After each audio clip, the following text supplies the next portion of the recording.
Hello everyone, welcome to the channel. My name is Nishu. I work with Government Bank. This is my introduction, brief introduction. अब हम start करेंगे आज की class और एक series मैंने स्टार्ट की हुई है एसएससी सीजीएल की. आप प्ले लिस्ट में चेक कर सकते हैं सीरीज. कुछ क्लासेस उसमें मैंने अपलोड की हैं, कुछ टेस्ट अपलोड किए हैं. आज जो हम डिस्कस करेंगे क्लोज टेस्ट डिस्कस करेंगे. रीजन 5 मार्क्स का ये टॉपिक आता है एग्जाम में और प्री के एग्जाम में लास्ट ईयर भी ये 5 मार्क्स का आया था टॉपिक. तो कैसे इसको सॉल्व करना है, क्या अप्रोच होनी चाहिए, कैसे क्वेश्चन को स्टार्ट करते हैं, एलिमिनेट कैसे करते हैं ऑप्शंस को, अब सारा आज हम देखेंगे इस क्लास. पहला क्लोज टेस्ट का क्वेश्चन देखते हैं. Man-made fiber is fiber whose chemical composition, structure and properties are significantly modified during the manufacturing process. अब ऐसा नहीं करना है कि पहली लाइन देखी, पहला क्वेश्चन का फिलअप देखा और ढूंढना शुरू कर दिया कि कौन सा आएगा. सबसे अच्छी अप्रोच है 20 सेकंड लगा के फटाफट इसको रीड कर लो. 5 मार्क्स का है ये, इसकी वेटेज बहुत अच्छी है. इसको फटाफट रीड कर लो सो दैट आधी चीजें तो वैसे ही समझ आ जाए आपको रीडिंग के टाइम पे. अब इसको स्टार्ट करेंगे हम.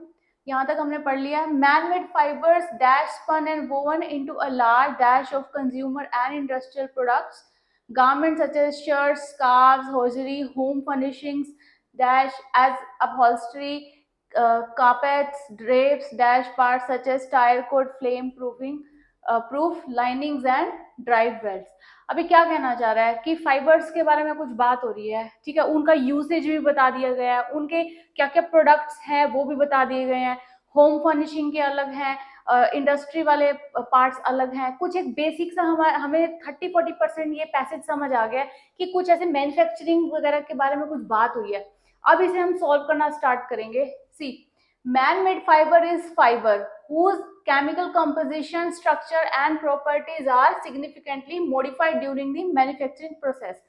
क्या कह रहा है ये कि जो मैन मेड फाइबर है, जो भी मैन के थ्रू जो फाइबर बनाया जाता है वो कॉम्पोजिशन में, मतलब वो किस चीज से बना है, उसका स्ट्रक्चर, उसकी प्रॉपर्टीज, मतलब उसकी वो क्या काम करेगा. प्रॉपर्टीज वही होती है ना कि उसकी क्या यूसेजेस हैं, वो are significantly modified during the manufacturing process. मतलब बहुत बहुत टाइप के मैन मेड फाइबर्स होते हैं.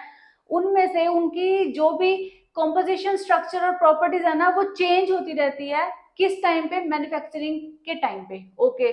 मैन मेड फाइबर्स डैश, अब यहाँ हमारा पहला फिलअप आ गया. अब हम पढ़ेंगे man made fibres dash spun and woven into large. जो मैन मेड फाइबर्स हैं, स्पन क्या होता है? स्पन स्पिन वर्ब है. स्पिन का जो सेकंड फॉर्म है वो स्पन है, ठीक है. स्पन का मतलब तेज तेज घूमना, ठीक है. वोवन, वोवन भी वर्ब है, मतलब बुनना. तो जो फाइबर है वो बुने जब जाते हैं लार्ज, उसमें देखेंगे यहाँ क्या ऑप्शन आएगा, कंज्यूमर एंड इंडस्ट्रियल प्रोडक्ट्स. यहाँ क्या आएगा देखो. अब ऑप्शंस पे आ जाओ. B, man made fibres dash spun. B will be is और आर. फाइबर्स क्या है? प्लूरल है. हमें वर्ब कैसी चाहिए? प्लूरल चाहिए. आर आएगा. बी नहीं आ सकता, विल भी नहीं आ सकता, इज भी नहीं आ सकता. ये तो कुछ फ्यूचर बता रहा है, ये भी नहीं आ सकता. सिर्फ एक आर है जिसके साथ हमारा ये पहला जो फिलअप है वो कंप्लीट होता है. अब सेकंड देख लेते हैं. Spun and woven into a large dash of consumer and industrial products, ठीक है. वो बनाए जाते हैं, वो बुने जाते हैं. लार्ज, ये हमारा क्वेश्चन है, of consumer and industrial products, मतलब उनसे कंज्यूमर प्रोडक्ट्स भी बनाए जाते हैं, इंडस्ट्रियल प्रोडक्ट्स भी बनाए जाते हैं. कंज्यूमर प्रोडक्ट्स कौन से होते हैं? जो हम यूज करेंगे. और इंडस्ट्रियल प्रोडक्ट्स कौन से होते हैं? जो इंडस्ट्रीज में फर्दर कुछ प्रोडक्ट्स बनाने के लिए यूज होते हैं, ठीक है. अब ऑप्शंस पे आ जाओ. Figure, extend, total, number. बताओ. लार्ज नंबर होगा, लार्ज टोटल होगा, लार्ज एक्सटेंट होगा, लार्ज फिगर होगा. बताओ. नंबर होगा. वो ये कह रहा है लार्ज नंबर में उसकी प्रोडक्शन होती है. किन लोगों के लिए? कंज्यूमर के लिए और इंडस्ट्रियल्स के लिए, इंडस्ट्रियल प्रोडक्ट्स के लिए. वो काफी सारे उनसे फर्दर जो प्रोडक्शन होती है उनको यूज कर, तो इंडस्ट्रीज में वो यूज होते हैं. यहाँ तक कर लिया हमने. एंड इंडस्ट्रियल प्रोडक्ट्स, यहाँ तक हमारा कंप्लीट हो गया. अब देखते हैं. Dash garments such as shirts, scarves and hosiery. जैसे ये वाले, ये तो हमारे कौन से हुए? कंज्यूमर प्रोडक्ट्स हुए, शर्ट्स हम यूज करते हैं, स्कार्फ हम यूज करते हैं, हौजरी, हौजरी क्या होती है, सॉक्स वगैरह जो होते हैं वो इस कैटेगरी में आते हैं। तो ये हो गए कौन से, कंज्यूमर प्रोडक्ट्स। अब इनके लिए यहाँ ऑप्शन देखते हैं क्या आएगा, including wrapping, counting, showing. Industrial products including garments such as, मतलब उसने एग्जाम्पल दे दिया कौन से और उसने इंक्लूड कर दिया, तो ये आ जाएगा। रैपिंग क्यों नहीं आएगा, रैपिंग का मतलब होता है कोई चीज को कवर करना, रैप करना। काउंटिंग नहीं आता, गिनना, शोइंग दिखाना, ये भी नहीं, ये तीनों बिल्कुल गलत है, सिर्फ एक ही ऑप्शन है इंक्लूडिंग। मतलब इंक्लूडिंग क्या क्या इंक्लूड हो रहा है, ये चीजें इंक्लूड हो रही हैं, ये होम फर्निशिंग्स, ठीक है, कंप्लीट। अब आते हैं नेक्स्ट पे, home furnishing dash as upholstery, carpets, drapes. Upholstery क्या होता है, अपहोल्स्टर मतलब होता है मोटा कपड़ा, ठीक है। उसके बाद कार्पेट्स हमें पता ही है, कार्पेट्स जो हम बिछाते हैं नीचे। और ड्रेप्स क्या होते हैं, हैवी क्लोथ जो रैप करने के लिए यूज होता है, ठीक है। And dash part such as tyre cord, flame proof linings. अब हमें फोर्थ पे आना है, ठीक है, home furnishings dash more, so, much, such. बताओ, ये एक हिंट है हमारे लिए, एज यूज हो रहा है, एज के साथ क्या किसकी पेयरिंग होती है, सच की होती है, सच आ जाएगा। और मतलब क्या है इसका, सच क्यों यूज करेंगे, पहले इसने यहाँ पे एग्जाम्पल दिए, उसके बाद उसने और एग्जाम्पल दिए, सच एज अपहोल्स्टरी, कार्पेट्स, ड्रेप्स। उसने यहाँ पे फिर से रेफरेंस दिया कि और क्या क्या प्रोडक्ट्स हैं जो बनते हैं, वो ये प्रोडक्ट्स हैं। More as, so as, much as ये इनएप्रोप्रिएट है, सिर्फ एक सच एज है जो इसके साथ बिल्कुल करेक्ट जाएगा। अब देखते हैं last, and dash part such as tyre cord, flame proof and linings and drive belts.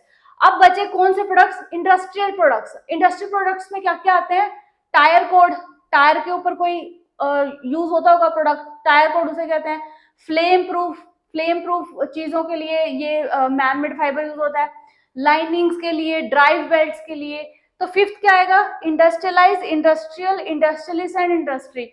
अब इन चारों का मतलब पहले हम समझ लेते हैं, उसके बाद आप बताना कि कौन सा ऑप्शन आएगा। अब अपना आंसर सोच के रखो। सी, इंडस्ट्रियलाइज्ड क्या होता है, इंडस्ट्रियलाइज होता है किसी एरिया में इंडस्ट्री का सेटअप होना।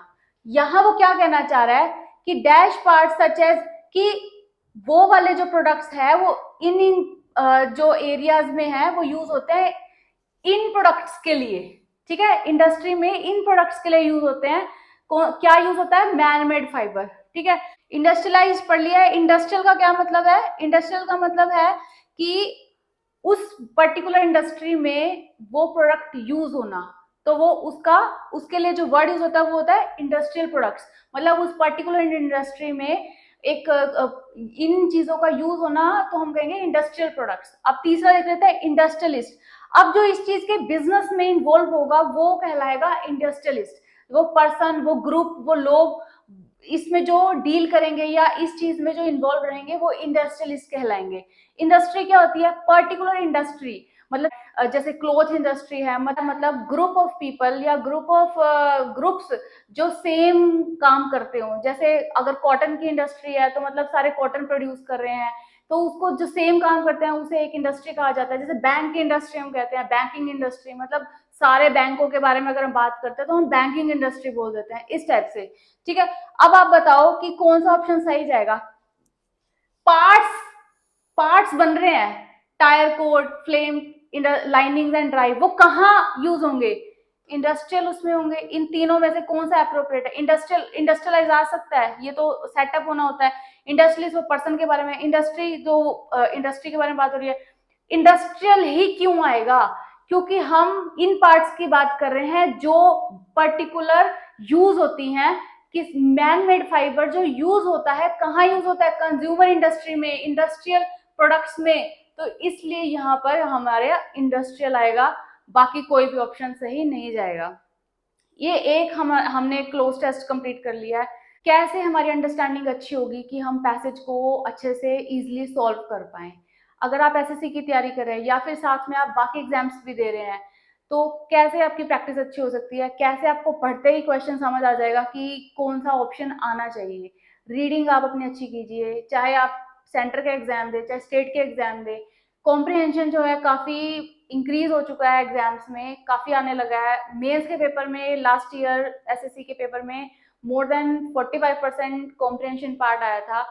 इसका सिर्फ एक ही अच्छा सा सोल्यूशन है, आप न्यूज़पेपर रीड कीजिए, जोन सा पार्ट पसंद आता है न्यूज़पेपर का उसको रीड कीजिए, सो दैट आपको पढ़ते हुए ऐसा फील ना हो कि कुछ नया काम आप कर रहे हैं। जब आप कॉम्प्रिहेंशन पढ़ें या आप पैसेज पढ़ें या आप बेसिकली अगर कोई भी क्वेश्चन भी देख रहे हैं इंग्लिश का, तो आपकी अंडरस्टैंडिंग क्रिएट होने लगेगी।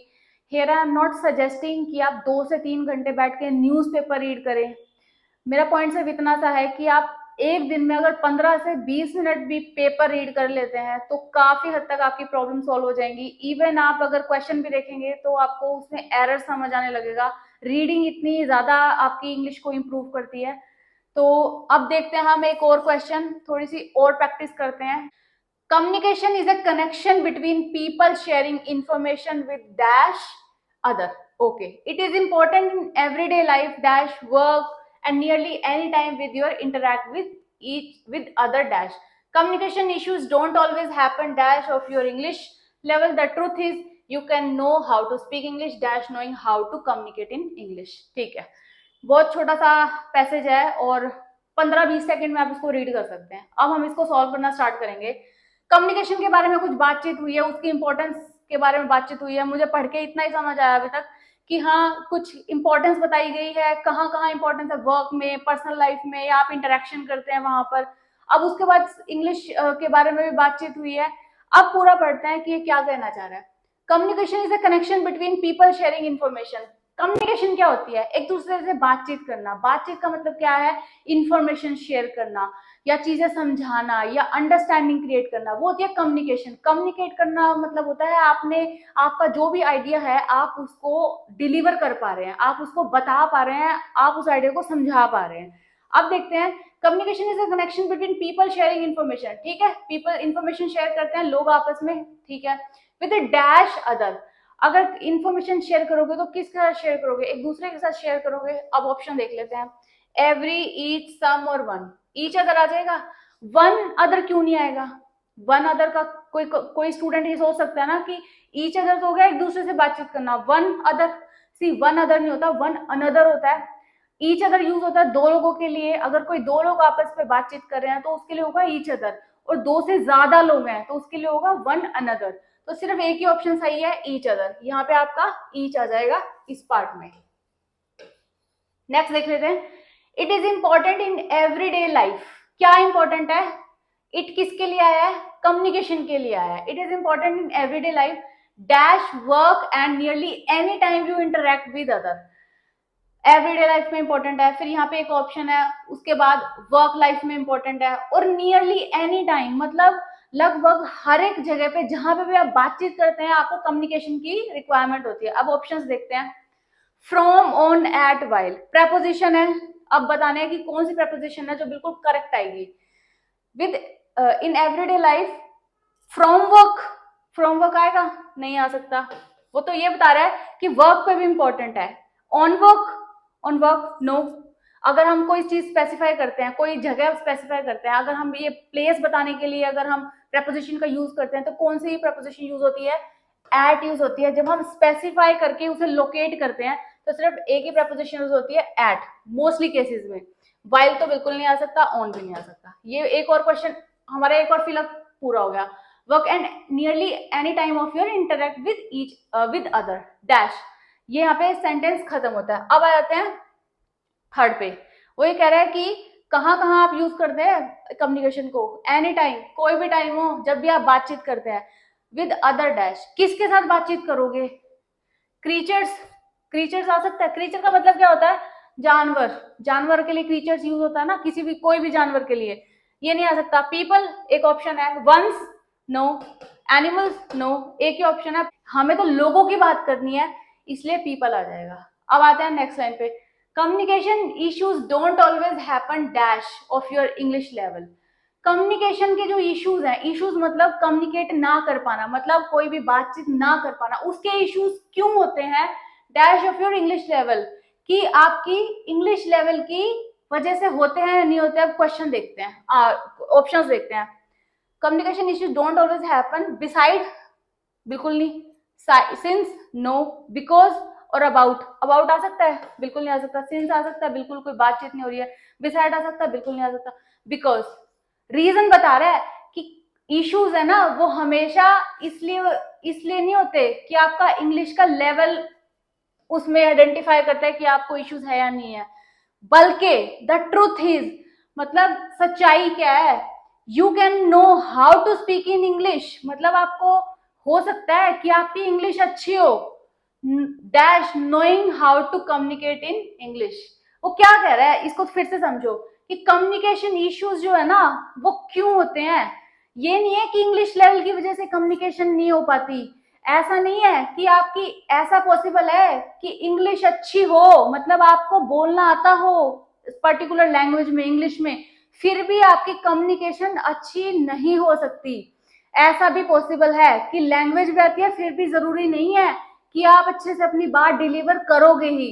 तो अब लास्ट देख लेते हैं, how to speak English dash knowing how to communicate in English, lacking, no, without, yes, minus और डिवॉइड तो बिल्कुल नहीं आ सकता, मतलब speak English without knowing how to communicate in English, मतलब हो सकता है लैंग्वेज आपको आती हो फिर भी ये पॉसिबिलिटी है कि आप कम्युनिकेट ना कर पाओ, मतलब आप अपना जो विचार है, आपकी जो बात है, जरूरी नहीं है कि आप वो दूसरे को बता पाओ। लैंग्वेज से कुछ नहीं होता, कम्युनिकेशन एक, मतलब एक जरिया है जिससे आप अपनी बात रख पाते हो, इसमें लैंग्वेज बैरियर नहीं है कि लैंग्वेज की वजह से नहीं रुकती चीजें। चलो, डिवर्ट का मतलब बताओ क्या होता है। डिवर्ट का मतलब होता है क्वालिटी, अपनी चीजों को एक्सप्रेस करने की क्वालिटी। डिवर्ट का मतलब ये होता है, माइंड से हमें पता है, लैक मतलब किसी चीज की कमी होना, एग्जैक्ट जो जाएगी वो विदाउट जाएगी। ठीक है, आज की हमारी क्लास यहीं खत्म होती है। Thank you for watching the class. Description box में मैं टेलीग्राम चैनल का लिंक शेयर कर दूंगी, आप किसी भी क्वेरी के लिए चैनल पे मैसेज ड्रॉप कर सकते हैं।